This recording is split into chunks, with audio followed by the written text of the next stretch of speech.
Welcome to Planetary Choices, a podcast produced by Center for New Critical Politics and Governance at Aarhus University. With this podcast, we invite you into our research lab, where we explore the key questions of today. We bring together scholars, policymakers, and activists who are engaged in sustainable planetary stewardship. Thank you for joining us. Welcome to Planetary Choices.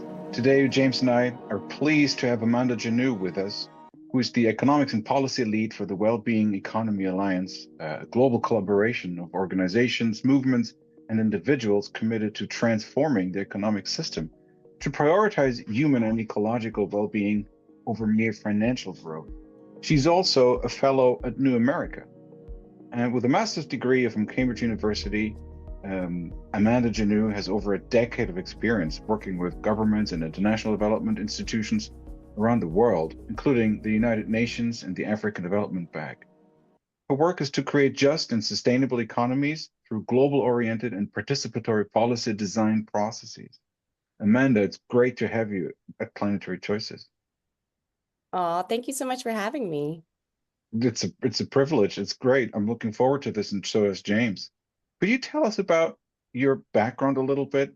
I was hesitant to say you have your BA in economics, because I'm sure the background is much wider, or an MA in economics is much wider, and how you came to the Wellbeing Alliance. Oh, yeah, sure. Well, first of all, I should say, when I was going through university, it was leading up and during the global financial crisis. So studying economics and politics at that time, I think there was just an inherent understanding of the limitations of a lot of the conventional thinking within mainstream economics or neoclassical economics. And so I got really interested in more heterodox, it's pretty much anything that's not the mainstream ways of understanding our economic systems. And the one thing coming out of university I was clear on was that neoliberalism was the worst. I didn't really know what to do about it, but this whole idea that governments should just take a hands-off approach to the economy and trust in sort of the disciplinary powers of the global free market to lead them to infinite growth seemed highly problematic and very anti-democratic. And so I ended up going to Cambridge because Ha-Joon Chang was there, and he was one of my favorite economists at the time and still is. And he's very passionate about industrial policy because he grew up in South Korea, and so really saw the power of more intentional government intervention of protecting and promoting certain industries to transform that system. And that's industrial policy sort of felt like the last bastion against neoliberalism at the time, and so ended up working for the UN, as you mentioned, for a long time,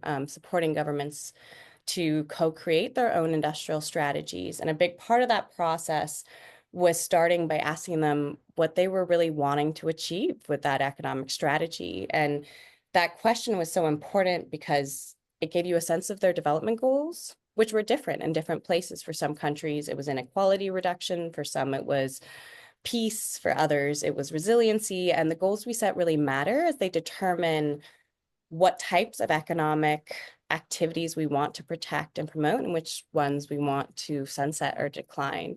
And so that really led me to the Wellbeing Economy movement and Alliance, as here was a whole global collaboration of actors who are working collectively to fundamentally redefine progress, to really center social and ecological well-being as the ultimate aim of any economic system, and to really build the power base needed to transform our dominant economic paradigms and the realities of our economic systems.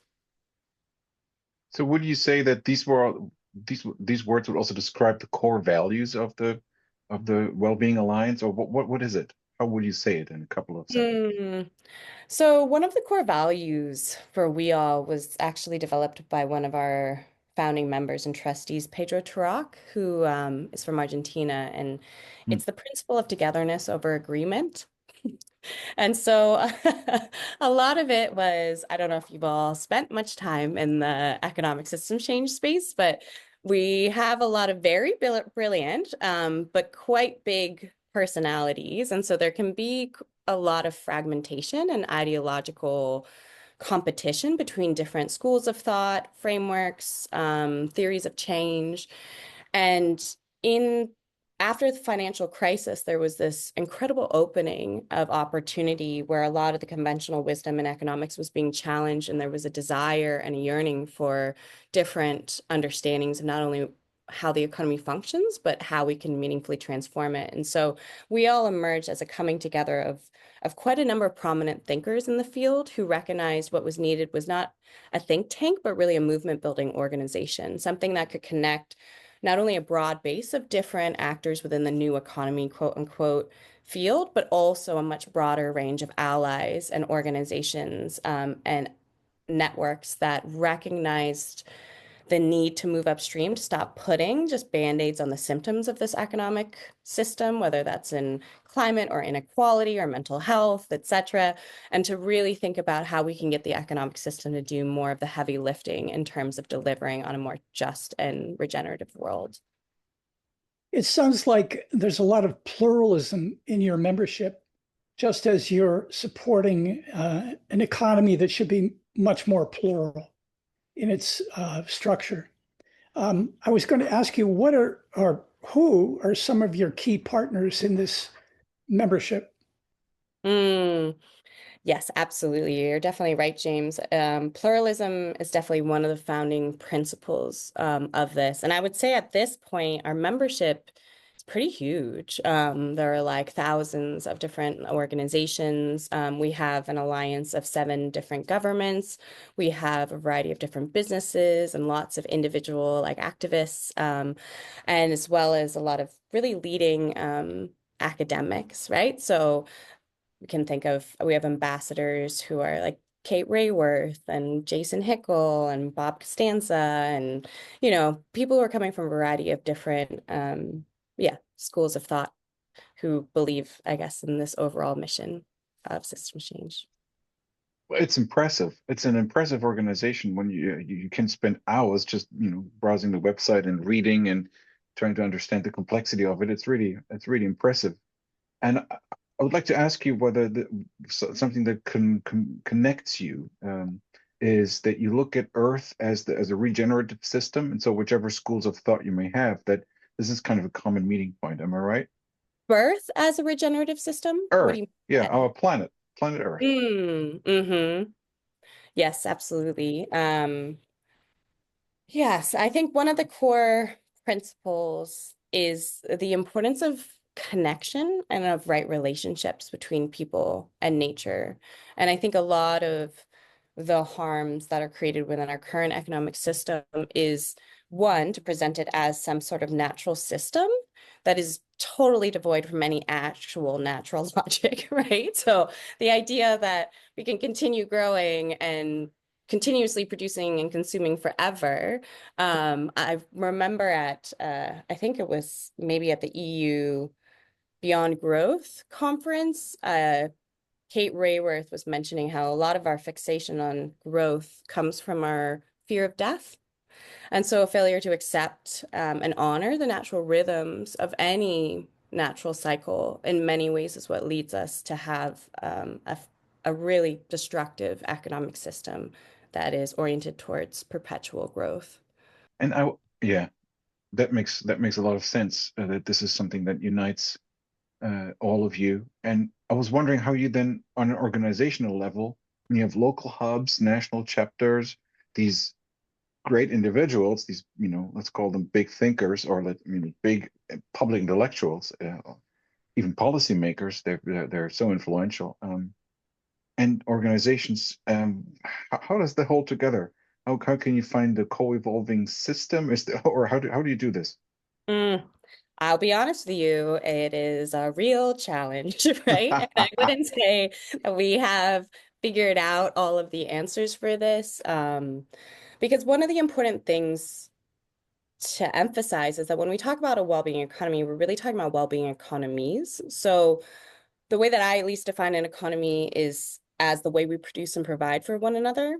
And that system is always going to be influenced by our history, our geographies, our cultures, our policies, and many other different variables. So the idea that there's any one size fits all process of transformation, let alone goals for that transformation, I think is only serves to like re-perpetuate a lot of the sort of colonial notions that are embedded in a lot of our contemporary economic thinking as this sort of one size fits all system and framework. And so that does add a lot of complexity, right? So you want to ensure that it's specific enough to not be meaningless as a concept, and also open enough to allow for contextual adaptation and to be open and welcoming to a broad range of different stakeholders who are starting from different starting points.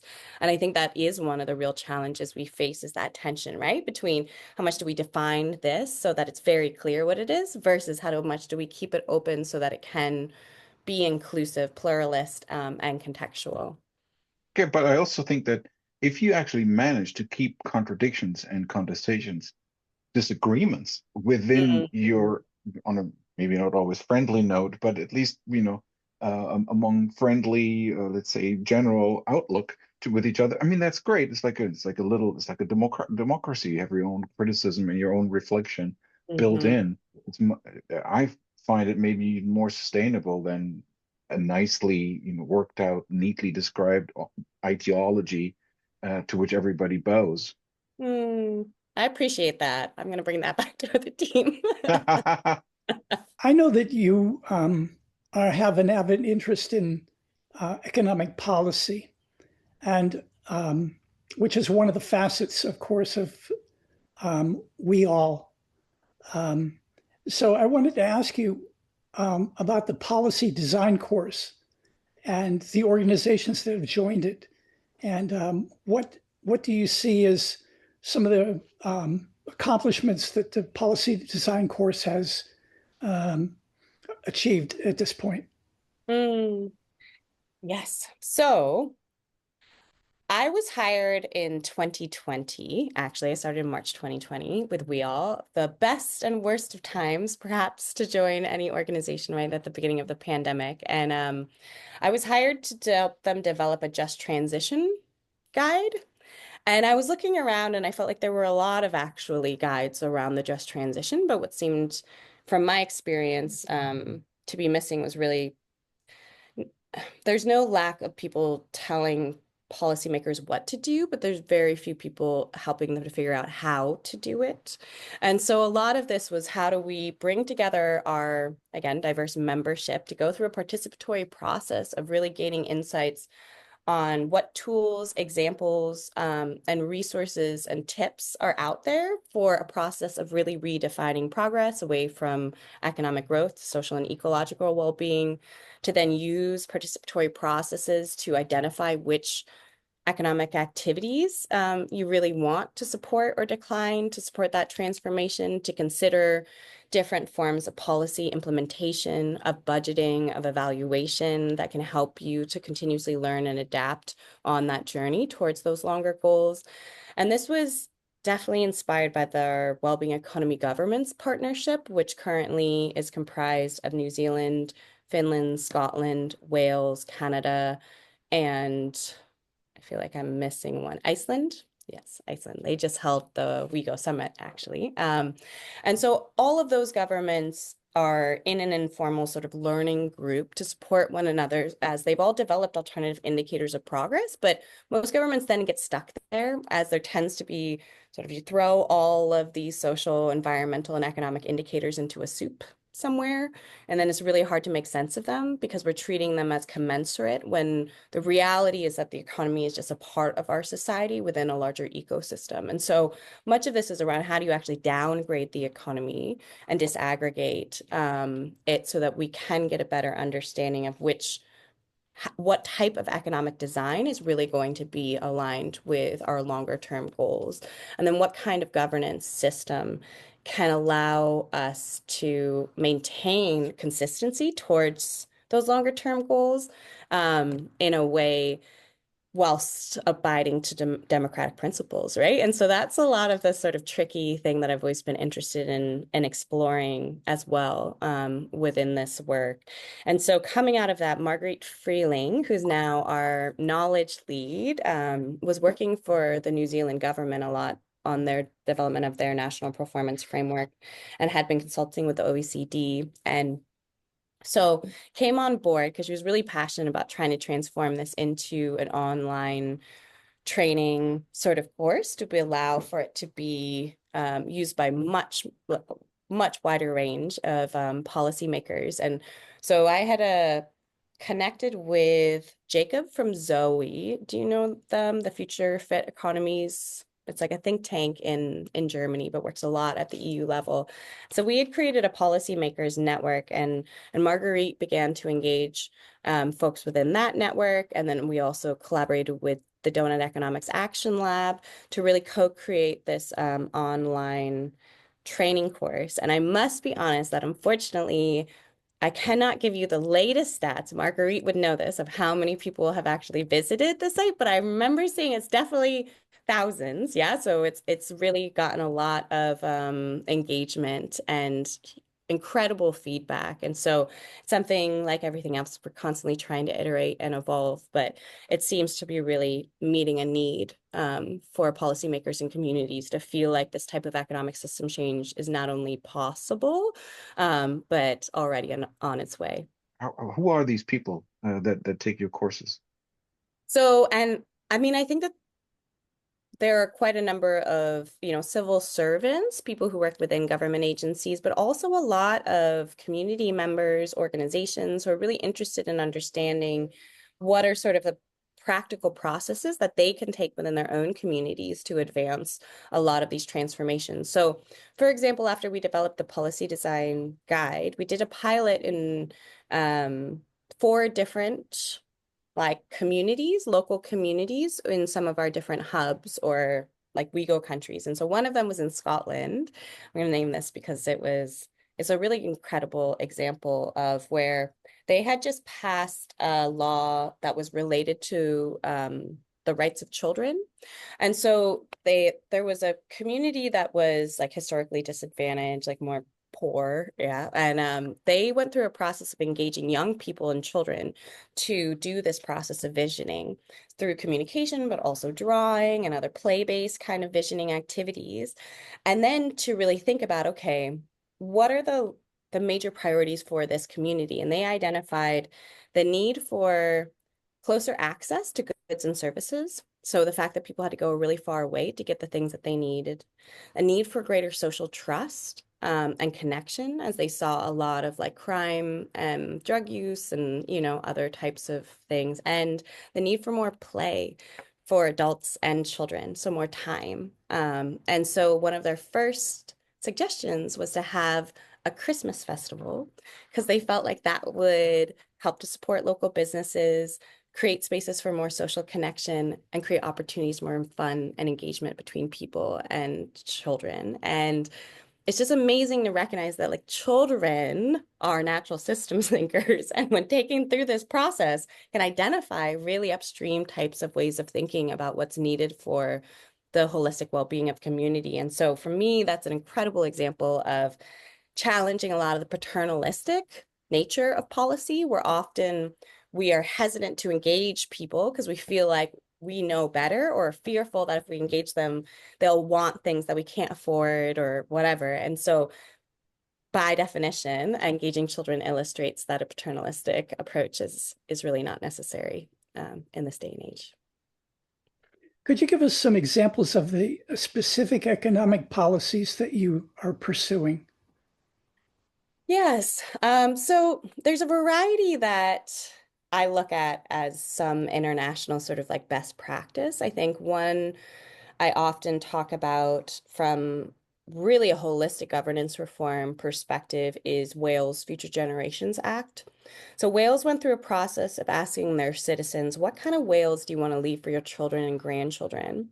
And on that basis, developed these 7 high-level well-being goals, which were things like equity, health, global responsibility, community cohesion, but even their definition of resilience was centered in biodiversity, and their definition of prosperity was an innovative society that respected planetary boundaries. And so based on these 7 goals, they passed a legislation that required every government agency to collectively work towards the achievement of those goals and to set clear 25-year targets to hold them accountable, and created a Future Generations Commissioner whose tenure is always longer than any political administration or cycle, to help hold the accountability of government to the achievement of those long-term goals. And so what that looked like in practice was when they wanted to develop, build a new highway through the country, the Future Generations Commissioner had them explain how this was going to contribute to their 7 goals. And when they couldn't make the case for contributing to any of the goals, except for maybe one, they ended up putting a freeze on all new highway developments so that money would go into active travel and public transportation instead, which they saw as contributing to a healthier, more equitable, more globally responsible, et cetera, WEAlls. And so having that as a framework of decision making, I think, can be quite powerful, and to break down a lot of the traditional silos that exist within different agencies and different understandings of the dimensions of our society. There's others, which I'd be happy to share as well. But that's one that, for example, here in Vermont, we brought Sophie Howe, the first Future Generations Commissioner, to meet with our legislature because we're really hoping to pass a similar kind of initiative in the years to come.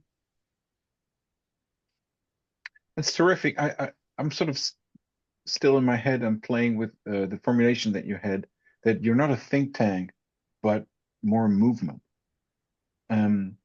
which is interesting, fascinating, and probably exciting for your members, and probably also attracting, a lot of more members, or different kind of members and support than a think tank. But that means when you're a movement that, you want to actively engage also with public discourse, well, not just talk to policymakers or politicians, but the kind of backdoor policy. Hey, here, read my paper, have the newest study, but you want to tackle public discourse and change the narratives, like turning the big wheel of public narratives. So how do you do that? Yeah.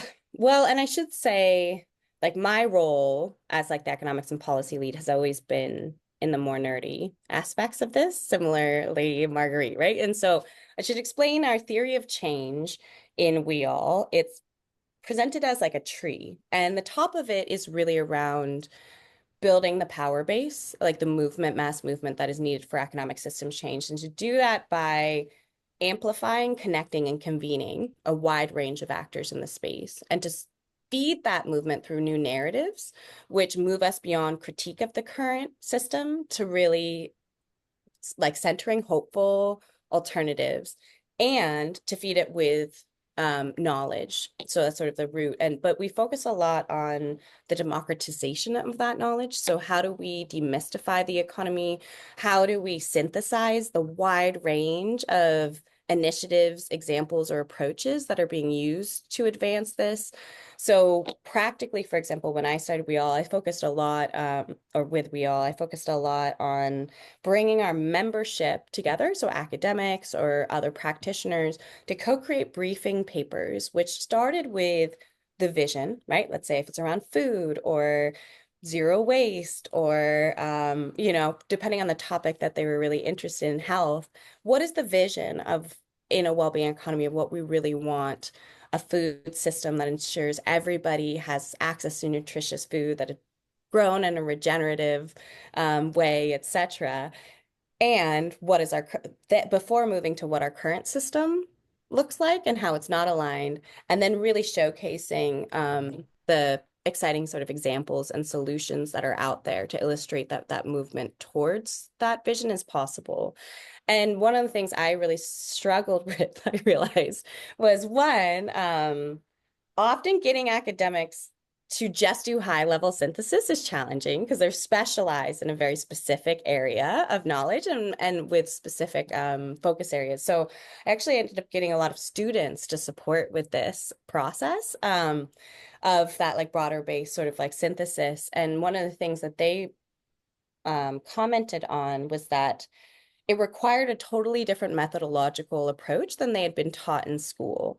So academia had really equipped them very well at deconstructing ideas, but had not equip them very well at finding solutions. And so a lot of the solutions are embedded in white papers, project documents, organizational case studies, et cetera, right? And so it requires you to look at a very different range of places to really find those examples and solutions. And so that was quite a bit of learning for me. And also, yeah, to your point, like, yes, we're not a think tank, but definitely play, I think, an important role in helping to synthesize the ideas that are out there.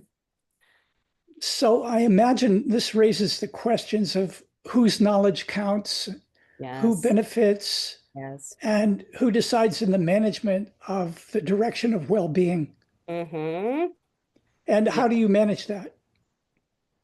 So again, a really great and tricky question, James, because the reality is that we are a global organization and the majority of our members really have started and have been predominantly in Europe. I was some in Australia, New Zealand, Canada, etc. And so while our team has become more global now, and we're really creating a strong effort to engage more in Africa and Latin America and the MENA region and Asia, for example, the reality is that economics itself is a Western philosophical construct. And so similarly, even the new economy space, of the critiques of that are often very global north dominated and very white in their sort of presentation, because there's a lot, fundamentally, the cultural philosophy animating at least mainstream neoclassical economics is very based on this sort of like Anglo-Saxon, maybe somewhat Germanic, philosophical notions of like human nature and structures and systems. And so oftentimes the kind of knowledge that we may be most interested in understanding will not be framed as a new economy or well-being economy or even as an economy initiative. It might be things that are just viewed as relevant climate action or indigenous ways of life or, and so that's one of the things that I think we people who use the new economy term often get pushback with, especially from indigenous populations, because they're like, this is not new, right? Like the idea of Ubuntu or Soraj or Buen Vivir of really living in a society that is in balance and harmony with itself, with others in the natural world, are principles that are incredibly ancient.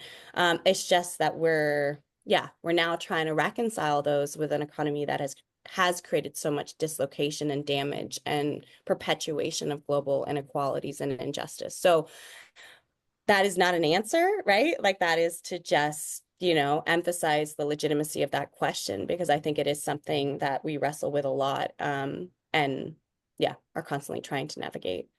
Yeah, if I may get in this, maybe I have an adjacent question to that or a follow-up question.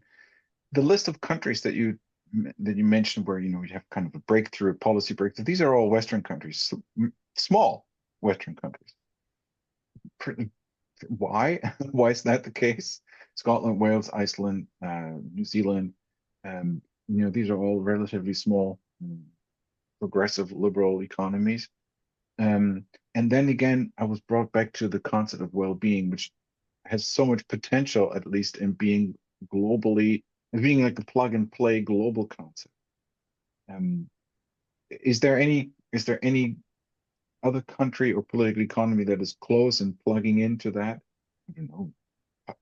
Pachamama could be. Can that become well-being, or could you delve a little deeper there and how this is going on? Mm-hmm. Well, I should say that the original group of countries that were, I think, originally planning on creating the partnership were Costa Rica, Slovenia, Yes. and Scotland, right? And so Costa Rica is particularly important to emphasize, because the thing is that even though we call them well-being economy governments, none of them are actually a well-being economy, right? Like they have aspirations. It is an aspirational vision. And that's what also makes this movement challenging, is that it's not like we can be like, look, that's a well-being economy and that's how they got there. It is something that we are aspiring towards and need to hold a certain level of humility also in terms of the contradictions and challenges that are going to be involved in part of that transformation. But I would say, Costa Rica is maybe one of the closest, in terms of achieving really high levels of human flourishing and well-being with very little minimal less environmental impact and extraction. And so, you know, another policy example that is one of my favorites is from the city of Curabad. Their mayor, Edgar Mora, went through a process of making all of their pollinators citizens. So the birds and the butterflies and the bees, as a way to fundamentally redefine infrastructure and urban planning, because he articulated that from like butterflies perspective, or the city looked like an archipelago. And so this reframing of them as also citizens then allowed for the prioritization of green spaces as public infrastructure and as part of the living ecosystem of that city. And I think it's reflective of a broader, you know, national policy that also exists in Costa Rica around ecosystem services, where they have a 10% tax on oil and gas, and that money immediately goes into subsidizing land restoration, regenerative farming, land conservation, you know, and so they take from the bad and they give to the good in terms of environmental conservation point of view. And so those kinds of policies in Costa Rica, I think, are really inspiring, you know, and important for a different paradigm of development. Yeah, that does sound inspiring. That's great. Thank you. I hope there's more to come. I really do.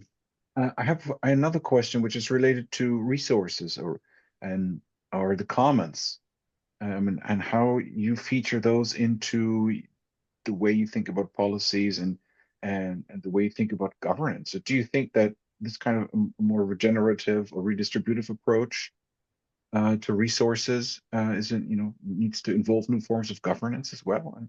Mm, yeah, I mean, that's really at the heart of a lot of the work right now, right? So even the richest, the standard approach, right? And so much of the appeal of GDP is because it is not only a good proxy for economic output, but also for national income.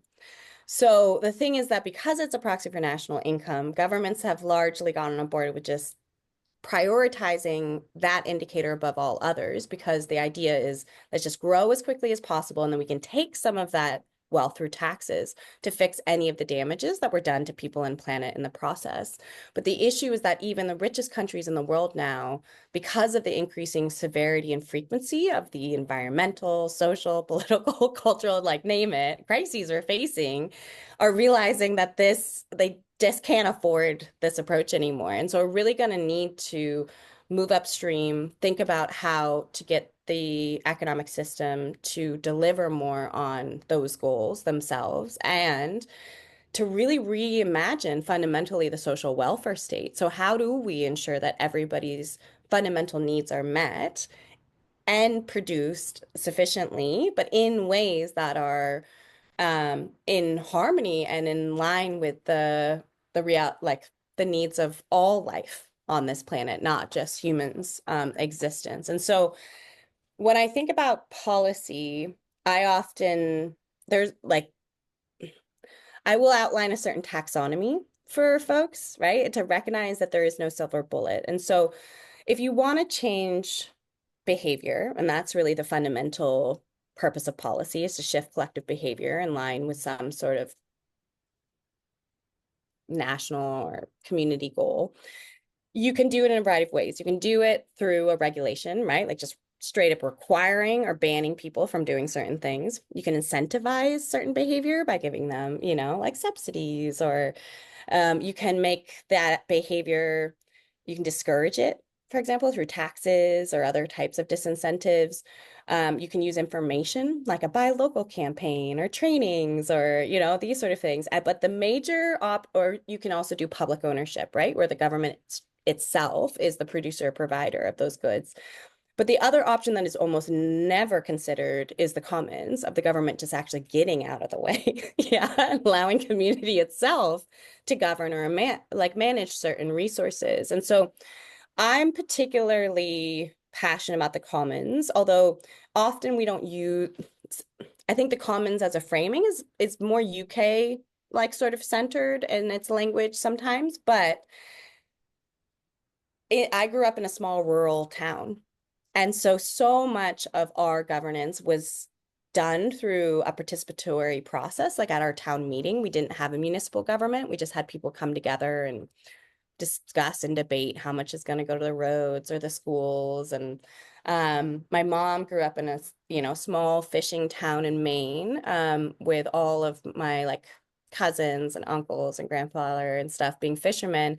And lobster fishing is organized as a common still to this day, right? So it is a collective agreement on between the fishermen on how many traps are going to be put in to ensure the population and also the price for the fishermen. And so I feel very strongly about the importance of that self-determination. I think the issue is just we're at a moment where more and more aspects of our lives are being commodified and subjected to the market. And so what we need are more examples of where once something has been commodified, where do we bring it back, but not make it beholden to the state, but actually give it back to community, right? Like for its own governance or management. And I think that will be where a lot of the research and needs of examples for the future are, because that we need that sort of rolling back and embracing of the commons, because we're often stuck in the state market dichotomy, but the reality is community is that other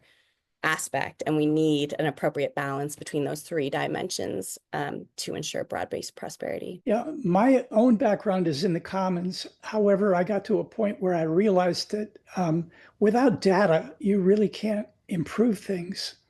So I wanted to ask you that as the resources of the world become less available, how does Wellbeing Economy Alliance internalize the Earth's limits or the planetary boundaries through your values of pluralism and solidarity and care and resilience?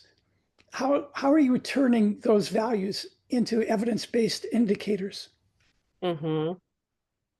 Yes. I mean, I think that in terms of indicators, the framework that does the absolute best job of this has to be like donut economics, right? So the fact that that's also based on the Sustainable Development Goals. So a global commitment to those indicators to then understand and quantify the planetary boundaries and the social foundations, I think are quite important. I will say that often, so again, because this isn't about us projecting our desired set of indicators, but really looking at the range of different ones that are being utilized across countries, I will say that there is a tendency in many of the countries that develop well-being indicators to view the environment as purely a contribution to humans' well-being, right? So they'll look at, maybe include indicators on, air quality, water quality, things that matter for humans' well-being, but really don't consider the broader range of ecological limits and the diversity of considerations within our ecosystems. And so that's one of the things that I get particularly concerned about, because it helps to perpetuate some of this myth of decoupling. Yeah, that it's like our technology will save us all because we'll be able to just sequester the carbon or clean the water, and then when we can continue to just consume in perpetuity all of our resources. But if you don't consider, right, like biodiversity and chemical pollutions and nitrates and so many of the other types of boundaries and indicators that we need to be looking at from a holistic perspective, and to really prioritize those first and foremost, right, of recognizing that we are a part of this environmental system, I think we're going to be in for a world of pain. But a lot of our members and a big part of this movement comes from an environmental starting point, I think, much more in Europe than some other places. But they're really centering first and foremost, I think, environmental sustainability as the need for post-growth or degrowth, or however you want to sort of frame regenerative economic transformations. And so I think some of the most important innovations are going to be happening there. So I don't know if it's ultimately passed yet or not, but for example, they had a policy that they were trying to get through at the EU level that would require all products that enter into the EU to have certain reuse, durability, repair recyclability, and something else like requirements. And that would just be a game changer, right? Like a planned obsolescence that is embedded within our existing system. So many of the people I know who work in R&D for large corporations are like, we know how to make this product last, but there's absolutely no incentive to do so. In fact, there's the opposite incentive to have a make like waste linear production cycle. And so I think that we will see, like, I am definitely very wary of AI and its potential societal impacts, but I do think some of this technology could be incredibly beneficial for things like circular economy or regenerative like planning to understand a lot of different data points and opportunities for connecting and across different types of industries and sectors to reduce the level of waste and resource consumption moving forward. Because I think that will ultimately determine quote unquote competitiveness in the future of countries and societies. Do you also consult businesses? So I will say I personally do not as much, but my colleague Michael Weatherhead is very much focused on engaging with more of like business and financial actors, and actually developed, similar to our Wellbeing Economy Policy Design Guide, a business for the Wellbeing Economy Guide. And so showcases a lot of examples within business of the ways in which they are transforming their production or ownership or governance structures in line with different values and principles. And so it's a really important, group of stakeholders. But my background, is a little more in the nerdy theory and the policy sort of space. Yeah.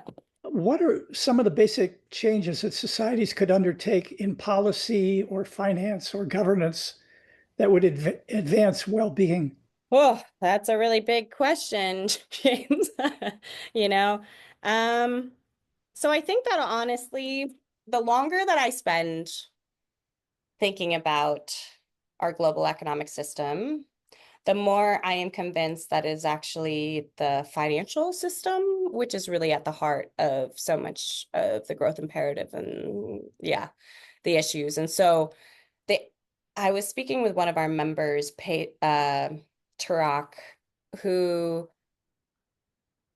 he goes a lot of faith leaders at the World Economic Forum to really try to advance like values-based economic transformations in a post-growth agenda. And I was talking with him about how I'd really love to bring together a group of diverse faith leaders to discuss the concept of usury. So the idea of interest-based lending, because in many of the religious traditions, they have very clear moral statements and positions on why we should not allow for debt-based lending or financial systems, because fundamentally we have somehow condoned a system where it's easier to make money off of money than it is off of real work. And we don't recognize somehow that will invariably lead to huge levels of inequality, because that'll always benefit the people who have more money to start with, right? And so at its heart, I think so much of the reforms that are needed are within our financial system. And I think that's one of the areas that for myself, I came from a background much more in the sort of quote unquote real economy of like production and trade, labor. And so I've been spending the last maybe like 4 years really trying to understand like banking, finance, and monetary policy, because it is a couple steps removed from reality. It's very psychological. And so understanding it well enough to be able to explain it simply is one of the great challenges, because even within our movement, often people will just like be like, well, I don't want to touch finance, right? Because even the people working in finance have no idea what's going on. So it's a big issue. And I think a really important one, if I was to choose one thing for that society could do to really transform our system. Mm-hmm. Good point. But how does the Wellbeing Alliance kind of combine social and natural imbalances and kind of mitigate those or identify successful outcomes between those two? Mhm. Yeah. I mean, it's a really tricky one. I can just say from my own personal, I'll just speak for myself for a moment. I understand theoretically that I am a part of nature, and I do not live my life in alignment with that recognition at all, right? So the way I live my life in the systems that I'm a part of are incredibly disconnected and detrimental, like to our natural world, right? And so I experience a level of cognitive distance there, which is really challenging to kind of overcome. And so I think there is that broader cognitive dissonance, I think, in a lot of our movement, where even when we created, let's say, the WEAll needs, which were a participatory process by which our membership identified like 5 things we really need our economy to be delivering, which are around like dignity, fairness, connection, nature, and participation. Nature as just one and sort of separate, right? Like was a reperpetuation, I think, of anthropocentric worldviews. And so, as I was mentioning, I do think that a lot more indigenous communities, like this comes back to like whose knowledge really counts. In my experience working in international development for a long time, it really made me realize that a lot of the blueprints for the alternative economic system we are looking for are not going to come from the global north. Like we think, for example, around circular economy, it's like, oh, look at the Danish high-tech model of circular economy. And it's like living in India, I saw the most circularity I'd ever seen, but it's just because people are like rag pickers and you know what I mean? They reuse everything and there's a certain imperative within that way of living, right? That is leads to much more informal, but much more effective, I think, forms of alignment with the needs of nature and society. And so I don't know. I don't know. I think what I'm trying to learn for myself is how to embody that question more myself, right? Like, what is the journey that I need to be on so that I can genuinely live in a way that feels like I'm balancing both the human and the ecological needs in the life, valuing and truly valuing all of life in the same way. And so, like, I think about a lot. I'm probably the area I feel in most hypocrisy is that I eat meat, because I like really love animals. I really do. And yet I like eating meat, right? And I think that's like a small choice that I could make, but I don't, right? Because it's just more convenient and tasty or whatever, right? And so, yeah, those sort of critical ethical reflections. I don't know if that's what you were looking for, but that's what I think of first when you ask that question. Amanda, I'd like to close with this question. Does the Wellbeing Economic Alliance indicate how regional populations can live within Earth's ecological limits?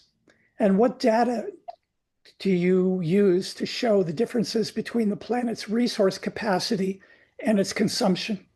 Because I think in figuring that out, it gets to the heart of the questions about finance and economics that you were talking about, but it also has a component where it really does solve a lot of the social issues.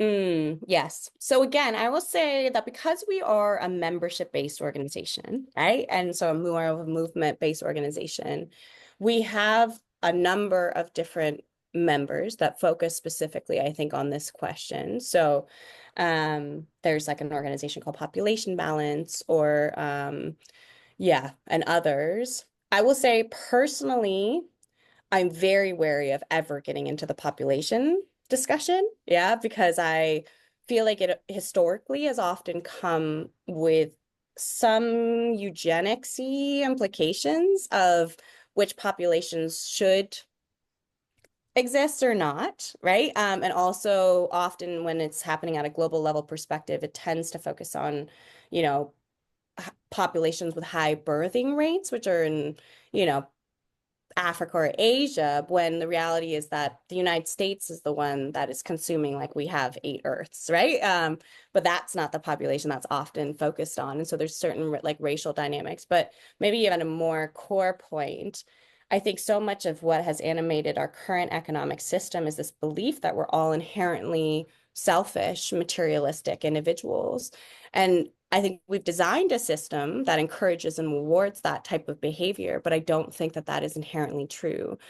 I think that we are, and neurological research is showing, we're also really hardwired to want to give, to share, to be very collaborative. And so I think if we build a system that really orients our incredible creativities and energies towards caring and revitalizing our natural environment, we could be an incredible force for repair and good, right? It's just we need to make sure that that is the incentive and the systems that allow and work in that. And so having more people wouldn't be a bad thing. It could be a good thing, right? Like if we have more people to sort of orient towards this. And so yeah, that is my thoughts in terms of some of the population and carrying capacity, which are, genuine concerns within our existing system, but I'm hopeful we can build a different one. What better note to end on, Amanda? That to use the creativity and the energy of caring as a transformative force in order to care for our planet. And I believe that this conversation has, we've jumped on over so many, across so many subjects, and I'm sure there are more to talk about. And everything you do at the Wellbeing Alliance seems to be really core to what is a field that we may call planetary studies, which is so interdisciplinary and brings together natural sciences and social sciences and all the various aspects of the social sciences and the humanities and the whole ethical reflections on that you also embarked on, and all the time. Thank you for listening to this episode of Planetary Choices. This podcast is produced by the Center for New Critical Politics and Governance at Aarhus University. Visit our website and join us for another episode of Planetary Choices. Really fascinating to talk to you. Thank you so much for joining us. Oh, thank you so much for having me. This was really fun, and I really appreciate it.